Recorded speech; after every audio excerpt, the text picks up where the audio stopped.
اللہ کوئی ماہ رمضان پائے اور عبادت کر کے اپنے آپ اس نے جنتی نہ بنوا لے، وہ بھی تیری رحمت سے دور کر دیا جائے۔ حضور کہتے ہیں میں نے اس وقت بھی آمین کہا۔ رمضان شریف میں جنتی نہیں بنے تو تم کبھی جنتی نہیں بن سکتے۔ گرمی کا بہانہ نہیں کرنا، اللہ رب العزت پہ توکل کرنا، بڑی مدد فرمائے۔ سونے والے کا روزہ اور لوم چلانے والے کا روزہ برابر نہیں ہے۔ سونے والا کتنا بھی متقی ہوگا، اگر لوم چلانے والا منکرات سے بچ کر کے لوم پہ کھڑا ہے تو بہرحال اس کا روزہ افضل ہے۔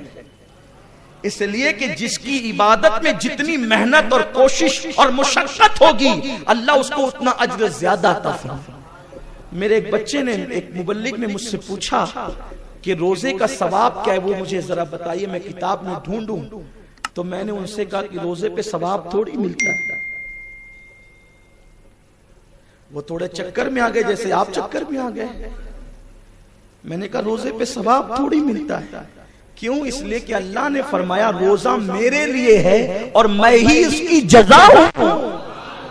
ارے وہاں ثواب کیا، ثواب کی بے شک ہم ثواب کے قائل ہیں، ثواب کی عظمت کے قائل ہیں، لیکن جہاں خدا مل جاتا ہے پھر وہاں ثواب کی بات بھی کیا ہے۔ جہاں یار مل جاتا ہو، روزہ اس کو کہتے ہیں جہاں یار ملتا ہے۔ حضور علیہ الصلوۃ والتسلیم نے اسی لیے تھوڑی فرمایا۔ اور رمضان شریف کا روزہ، اگر رمضان شریف کا ایک روزہ چھوٹ جائے، پوری زندگی روزے رکھو پھر بھی وہ فضیلت تمہیں نہیں مل سکتی۔ اس لیے بہت کوشش کرنا۔ کوئی کہتا ہے مجھے شوگر ہے میں اس لیے نہیں رکھتا ہوں، جھوٹا ہے۔ میرے آقا فرماتے ہیں روزہ رکھو صحت مند ہو جاؤ گے۔ روزہ رکھنے سے بیماری نہیں آتی، روزہ رکھنے سے تو صحت آتی ہے، تندرستی آتی ہے۔ تو اللہ کے حبیب صلی اللہ علیہ وسلم فرماتے ہیں کہ اس کی ایک رات 1000 مہینوں سے افضل ہے۔ پھر فرمایا اللہ تعالی نے اس مہینے کے روزوں کو فرض، روزے تم پہ فرض ہے، کتب علیکم الصیام کما کتب علی الذین من قبلکم لعلکم تتقون۔ تم پہ اللہ نے روزے فرض ہیں ہم پر، اور صرف یہی روزے فرض ہیں بس مومنوں پر۔ ماہ رمضان کے روزے، فرمایا روزے فرض کیے اور رات کے قیام کو نفل قرار دیا۔ یہ قیام سے مراد یہاں تراویح ہے، تراویح میں آیا کرو، عبادت کیا کرو۔ لوگ کہتے ہیں بڑی بہت ٹائم لگتا ہے۔ ارے یہاں کھڑے رہو گے نا 20 منٹ، آدھا گھنٹہ، 1 گھنٹہ، انشاءاللہ وہ جو قیامت کا دن 50,000 سال کے برابر ہوگا، اس دن کھڑے رہنے سے بچا لیے جاؤ، اس دن کھڑے رہنے سے بچا لیے جاؤ گے۔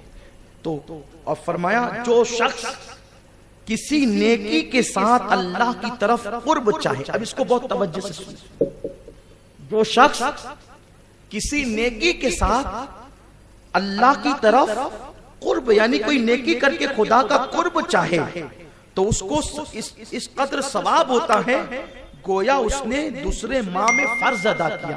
اس کو دوسرے لفظوں میں یہ کہیں، اگر اللہ کا مقرب بندہ بننے کی نیت سے کوئی نفل عبادت کرے تو اللہ اس کو فرض کا ثواب عطا کرتا ہے۔ نفل کا ثواب فرض کے برابر ہو جاتا ہے اور فرض کا ثواب 70 فرائض کے برابر ہو جاتا ہے۔ یعنی اگر کوئی ایک مرتبہ سبحان اللہ کہے تو 70 بار سبحان اللہ کا ثواب ملے، کوئی ایک بار درود پڑھے 70 بار درود پڑھنے کا ثواب ملے۔ یعنی نیکیاں ہی نیکیاں، نیکیاں ہی نیکیاں، ثواب ہی ثواب، ثواب ہی ثواب، حتیٰ کہ رمضان شریف کے ایک ایک سیکنڈ میں اللہ 60 ہزار مومنوں کی مغفرت فرماتا ہے، پھر مغفرت کرتا ہے 24 گھنٹے۔ یہ سلسلہ چلتا رہتا ہے اور جب افطار کا وقت قریب آتا ہے تو اللہ نے 24 گھنٹوں میں بلکہ 23 گھنٹے 59 سیکنڈوں میں جتنے 60 ہزاروں کی مغفرت کی ہے، افطار کے وقت میں اتنوں ہی کی مغفرت کر دی جاتی ہے، اتنوں ہی کی مغفرت کر دی جاتی ہے۔ سبحان اللہ۔ اس لیے ذرا ہم بھی اس میں آ جائیں، دعا کریں ہم بھی اس میں آ جائیں، اپنی بھی بغیر مانگے مغفرت ہوتی ہے۔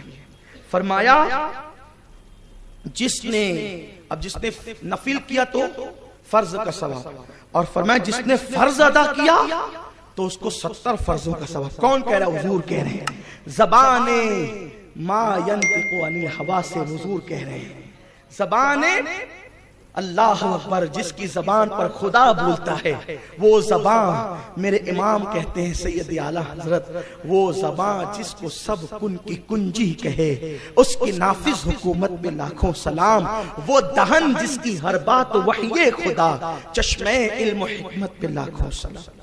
پورا خطبہ توجہ سے سنیں، اخیر میں اس کا نتیجہ نکلنے والا ہے۔ کیا نتیجہ نکلتا ہے پورے خطبے کا؟ اصل وہ ہوگا، یقیناً سب اصل ہی ہے، لیکن اس کا جو عرق نکلے گا نا، اس کا رس جو نکلے گا، جوس، وہ بہت قیمتی ہوگا۔ یہ پورا قیمتی ہے لیکن اس کا جوس بڑا قیمتی ہے۔ ان لفظوں سے جو جوس نکلے گا پھر انشاءاللہ وہ زندگی بدل دے گا۔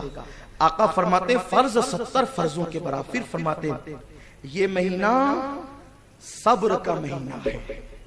یہاں صبر سے مراد کیا ہے؟ روزہ، کیونکہ روزے میں فریج میں فروٹ رکھیں ہمیں پتا ہے، کچن میں ڈرائی فروٹ رکھیں پتا ہے، گھر میں کھانا ہے پتا ہے، روح افزا سجائے پتا ہے، پھر بھی نہیں کھاتے، صبر کرتے ہیں کیونکہ روزے کو صبر کہتے ہیں۔ قرآن نے فرمایا نا استعینوا بالصبر والصلاۃ، صبر اور نماز سے مدد چاہو، صبر اور نماز سے، صبر اور نماز سے مدد چاہو۔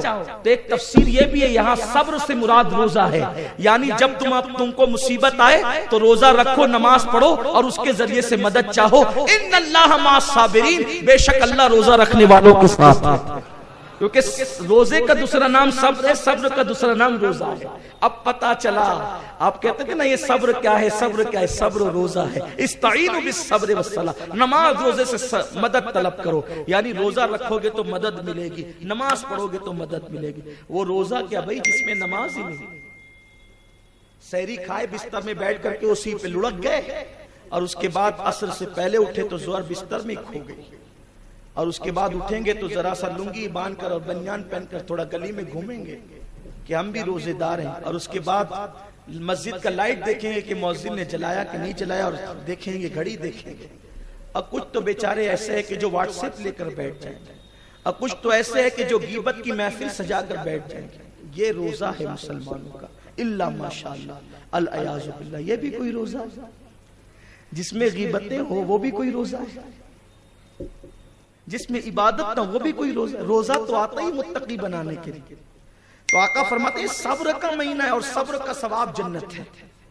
یہ صبر کا مہینہ ہے اور صبر کا ثواب جنت ہے۔ فرمایا لوگ، اور یہ مہینہ اب بہت توجہ کے ساتھ، بہت اٹینشن ہو کر فرمایا یہ مہینہ لوگوں کے ساتھ غم خواری کا مہینہ ہے، غم خواری، غم گساری کا مہینہ۔